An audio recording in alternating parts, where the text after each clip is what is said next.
नमस्कार दोस्तों, back to our channel friends. मैं आप सबका अपने चैनल स्टॉक्स फॉर लाइफ पे बहुत स्वागत करता हूँ। Welcome to STFL family day film. बस मैं आपको रिक्वेस्ट करूंगा कि इस वीडियो को ध्यान से सुनिएगा और इसमें बहुत ही इंपॉर्टेंट लेसन है जो आपके लाइफ में कुछ वैल्यू ऐड कर पाएगा। उसको सुनिएगा बिकॉज मार्केट में कैसे मैं देखता हूँ कि बहुत ऐसे निवेशक हैं जो नॉइज से काफ़ी डिस्टर्ब हो जाते हैं। तो इसी बीच में कैसे दो टॉप क्लास कंपनी, एक तो कैसे ऑल टाइम हाई पे हैं और एक 201 साल लो के आसपास हमें ट्रेड करता हुआ देखने को मिल रहा है। बट दोनों को दोनों का इस कंपनी फंडामेंटली बहुत ही अच्छी हमें देखने को ज़रूर मिलती है। तो जिन्हें कैसे आपको एक बहुत ही कॉमन डाउट होता है कि सर कोई स्टॉक कितना भाग सकता है, ये मुझे क्या पता है बिकॉज कंपनी बहुत बड़ी हो गई है। तो आने वाले कल में क्या कंपनी बड़ी होगी? मैंने आपको साफ साफ बताया कि आने वाले कल में अर्निंग विजिबिलिटी की वजह से ही मार्केट चलता है। एप्पल की बात की जाए तो आने वाले कल में एक बहुत बड़ी कंपनी होगी बिकॉज उनकी अर्निंग्स बहुत ही मजबूत हैं। तो इसी के बीच में कैसे कोई कंपनी जब बहुत बड़ी हो जाती है और उसके बाद शेयर प्राइस में डिक्लाइन होता है तो लोग उधर भागते हैं। बट उसका उल्टा करिएगा, अच्छी कंपनी है तो आप उसको बाई ऑन डिप्स करें और लॉन्ग टर्म तक बने रहे बिकॉज लॉन्ग टर्म में ही पैसे असली ज़रूर बनते हैं। तो फटाफट डिस्कस करते हैं। जैसे बताया कि बहुत ही कुछ सिखाऊंगा। चैनल फर्स्ट टाइम होंगे सब्सक्राइब कर सकते हैं। इस तरह क्वालिटी कंटेंट को सबसे पहले एक्सेस करने के लिए now without dealing any for time let's begin. सब देख सकते हैं चैनल को अभी वही 1.5 साल के लगभग हमें देखने को मिलता है। बट इसी बीच में गए जब मैंने चैनल खोला था सबसे पहले गए मैंने वीडियो बनाया था रिलायंस को लेके और उसके बाद दोस्तों IRCTC को लेके। आपको अच्छे से पता है अगर मेरे पुराने सब्सक्राइबर है तो IRCTC को जब हमने कवर किया था उस समय 1100-1200 के भाव पे था। 5x हुआ भी था बट उसके बाद ऑल टाइम हाई लगाने के बाद मार्केट में एक अच्छी खासी वीकनेस देखने को मिली। बिकॉज आपको पता है कभी कभी कुछ ऐसे डिसीजन आते हैं जो उनकी फेवर में नहीं होते हैं। बट उसको छोड़ के अगर आप देखें तो मैंने कहा इस रिलायंस को लेकर हमेशा पॉजिटिव कमेंट्री की है। बिकॉज मैंने आपको साफ साफ बताया कि रिलायंस एक ऐसा बिजनेस है जिसको आप इग्नोर नहीं कर सकते। उस समय का चैनल बहुत छोटा था तो बहुत कम लोगों ने देखा। बट अब जाके मेरे चैनल पर वेरीफाई भी कर सकते हैं। तो जिनका उस समय रिलायंस का प्राइस बहुत ही सस्ता था और लोगों को यकीन नहीं था कि आने वाले कल में इनका बिजनेस जितना रफ्तार से बढ़ रहा है वो भागेगा या फिर नहीं भागेगा। तो जी गाइस, रिलायंस की बात की जाए, IRCTC की बात की जाए, दोनों को मैंने कवर ज़रूर किया था। बट दोस्तों इधर पे मैं कवर करना चाहूँगा। इधर पे गाइस बहुत ही कॉमन मिथ है जो बहुत सारे इन्वेस्टर्स मिस कर जाते हैं, उसको सीखना आपका फ़र्ज ज़रूर बनता है।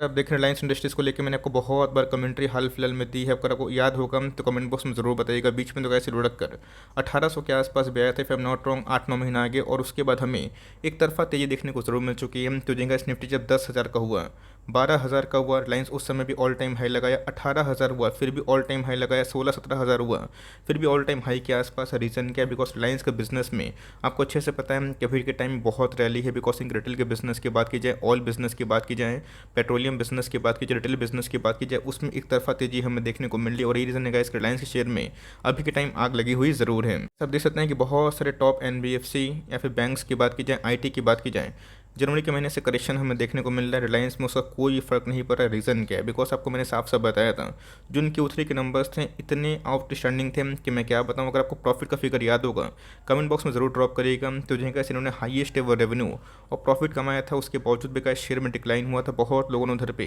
काफ़ी नेगेटिव कमेंट्री की थी, काफ़ी नेगेटिव टारगेट्स भी दिए थे। मैंने आपको साफ साफ बताया था कि उनको छोड़िए, मार्केट में क्या सिर्फ टारगेट देखने से ही लोग निवेश कर देते हैं तो बहुत ही इन्वेस्टिंग आसान हो जाती है। और उसके बाद अगर आप देखें उस नेगेटिविटी के बाद उस रिलायंस अभी के टाइम जहां मार्केट अभी के टाइम चैलेंजेस फेस कर रहा है, Reliance daily all time high ज़रूर लगा रही है। ट्रेड्स की बात की जाए तो मैंने आपको बहुत बड़ी कमेंट्री रिपीट करी है, अभी भी करना चाहता हूँ कि आपको अगर टाइमिंग करना है तो छोटे मोटे कंपनी में करिए। बट रिलायंस जैसे हेवी वेट में आप टाइमिंग ना करें। ये हो गए बजाज फाइनेंस बैंक हो गए, ICICI बैंक हो गए, कोटक बैंक हो गए, बहुत ही अच्छी कंपनी हो गए।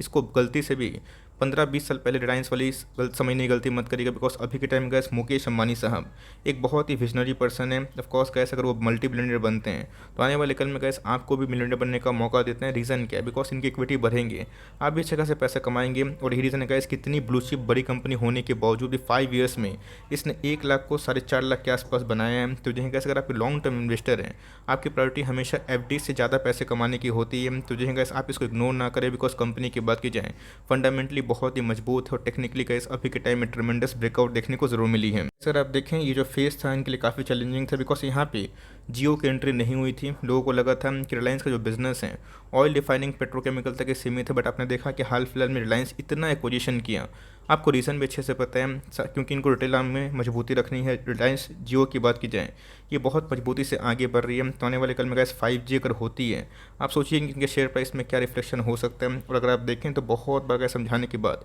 बहुत लोगों ने इन्वेस्ट भी किया, बाई ऑन डिप्स भी किया, होल्ड भी कर रहे हैं। तो अगर आपको देखें तो अच्छे खासे मुनाफे हो रहे हैं। और जिन्होंने गैस इस प्रिंसिपल को सिंपल फॉलो किया होता, उनके अभी के टाइम बहुत पैसे बनते हुए देखने को ज़रूर मिलते हैं। बहुत बड़ा कॉमन डाउट है ना, मैं बताया ना कि कितनी कंपनी बड़ी हो सकती है। मैंने क्या बताया कि उनके बिजनेस अगर बड़े होंगे तो एप्पल, गूगल, अमेज़ॉन की तरह ही बढ़ सकती है। मुझे कोई भी डाउट नहीं होगा कि आने वाले 5 साल में, 10 साल में अगर मुकेश अंबानी साहब 1-2 पायदान में पहुंच जाएं, मैं ग्लोबल रिचेस्ट पर्सन की बात कर रहा हूं, बिकॉज अगर कभी भी गैस जियो की लिस्टिंग होती है नैस्डैक में, और गैस जिस हिसाब से कंपनी आगे बढ़ रही है, ये बहुत मजबूती से आगे बढ़ रही है। और गैस इसके लिए बस एक पर्सन जिम्मेदार है, वो one and only Mukesh Ambani साहब। तो जिन्हें गैस अगर आप देखिए, फॉर्म ने आज के दिन 250 बिलियन का market cap first time touch किया। तो जिन्हें गैस 19 लाख करोड़ अपने आप में बहुत मायने रखता है। और गैस इसने TCS को बहुत ही लार्ज गैप से अभी के टाइम पिछाड़ ज़रूर दिया है। नहीं होगा दोस्तों, बिकॉज अगर आप देखें इनकी जो मार्केट कैप है 19 लाख करोड़ के आसपास, और मैंने आपको साफ साफ बताया पोर्टफोलियो छोटा हो या फिर बड़ा हो, उसमें रिलायंस की एकदम लाइक मौजूदा कंडीशन पे आप उसको रख ही सकते हैं। बट येस, मैंने आपको हमेशा SIP करने की राय दी है। तो बीच में तो गैस ये लुढ़क कर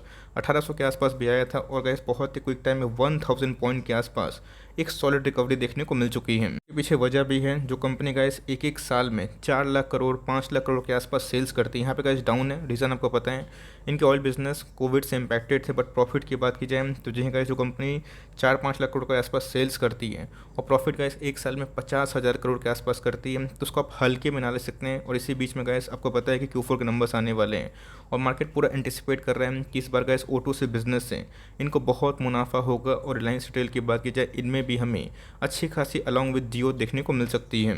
अगर आप देखें टाइमली ब्रेकआउट हमें देखने को मिल रहा है। बीच में तो गैस लुढ़क के 2200 के आसपास गया था, और 6 महीना पहले इसका भाव मुझे अच्छे से याद है, मैंने बहुत बार कवर भी किया था। और मैं गैस अभी भी कवर करता हूँ, बताता हूँ कि रिलायंस को आप लॉन्ग टर्म हीरा समझिए। आपको मैंने दिखाया ना कि 19 लाख करोड़ के आसपास की मार्केट कैप है, और आने वाले कल में गैस सब कुछ सही रहा तो 50 लाख करोड़ के भी आसपास की मार्केट कैप होगी। बट येस, वो धीरे धीरे प्रोसेस होगा, आपको समझ में भी नहीं आएगा। जिन्होंने गैस पेशेंसली होल्ड किया, उनको जाके पूछिए कि कैसे उनके जो शेयर हैं 1700-1800 से अभी के टाइम 2800 के आसपास है। तो मेरी आपको सलाह यही होगी, कभी भी इन सब कंपनी में 5% 10% के आसपास गिरावट होती है तब पैनिक ना करें, उल्टा इन सब कंपनी में ग्रेडी करें। तो मेरे हिसाब से गैस अभी के टाइम पोजीशन को इनिशिएट करना सही नहीं है। प्राइस ऑल टाइम हाई पे, बट येस कभी भी गए सब सपोर्ट लेवल पे आता है फिर से 2600 के आसपास, 2500 के आसपास। तो मेरी आपको सलाह ये होगी कि हर एक डिप में रिलायंस जैसी कंपनी को आप अपने पोर्टफोलियो में शामिल कर सकते हैं। दूसरा स्टॉक की बात की जाए तो जिन्हें गैस इसने 1:5 का स्प्लिट दिया था, और उसके बाद जब ने कवर किया था 1200-1300 के आसपास, उसके बाद गैस ये कंपनी 5x पैसे बना के दिए हैं। तो जिन्हें गैस बहुत लोग कंप्लेन भी करते हैं कि सर अभी के टाइम IRCTC चल नहीं रहा है, फंस गया। तो ऐसा नहीं होता कि रातों रात आपको पैसे बन जाएंगे। ये गैस इन्वेस्टमेंट एक गेम है, और इसमें जो पेन सहेगा पैसे उसी के बनते हुए देखने को मिलेंगे। तभी तक गैस Q4 के नंबर्स डिक्लेयर नहीं हुए, बट येस इसने गैस अभी तक 200 दिन को जो मूविंग एवरेज है तोड़ा नहीं है, और एकदम 750 के आसपास ट्रेड करता हुआ देखने को ज़रूर मिला है। साल की बात की जाए तो गैस इतने भारी भरकम गिरावट होने के बावजूद भी इसने अभी तक एक साल में पैसे 2x ज़रूर किए हैं। तो हमारी होल्डिंग गैस बहुत पुरानी है, और ऑफकोर्स हमारे पैसे अभी भी 3x उससे भी ज़्यादा बनते हुए देखने को मिल रहे हैं। तो मेरी आपको सलाह यही होगी कि इन सब कंपनी पे अगर आपको फेथ है, पेशेंस है, तो होल्ड करिए। कंपनी का इस बहुत ही शानदार है, और आपको लॉस से बेचने का सवाल होता नहीं है। आपकी होल्डिंग कैपेसिटी लंबी है, और इस कंपनी में अगर आपको फेथ है, आपको पैनिक करने की आवश्यकता नहीं है। कंपनी को गैस लाइक करने का बहुत सारा मल्टीपल रीज़न है, बट येस डिसलाइक करने का बस एक ही रीज़न है, बिकॉज एक PSU स्टॉक हमें देखने को मिलता है, और गवर्नमेंट कब क्या पॉलिसी ला दें ये किसी को पता नहीं होता। हाल फिलहाल में गैस कन्वीनियंट फ़ी को लेके एक न्यूज़ आई थी जो एकदम बहुत ही गलत बात थी। मैंने बहुत बार चीख के बताया गवर्नमेंट ने काम सही नहीं किया, बट यस गवर्नमेंट को अपनी गलती का रियलाइजेशन हुआ, बहुत जल्दी विड्रॉ भी होता हुआ देखने को मिला। बट यस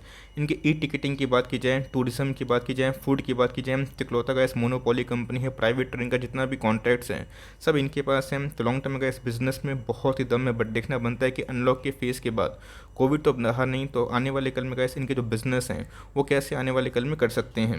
मार्केट कैप अगर आप देखें तो छोटी मोटी कंपनी नहीं गए 60,000 करोड़ के आसपास की मार्केट कैप है।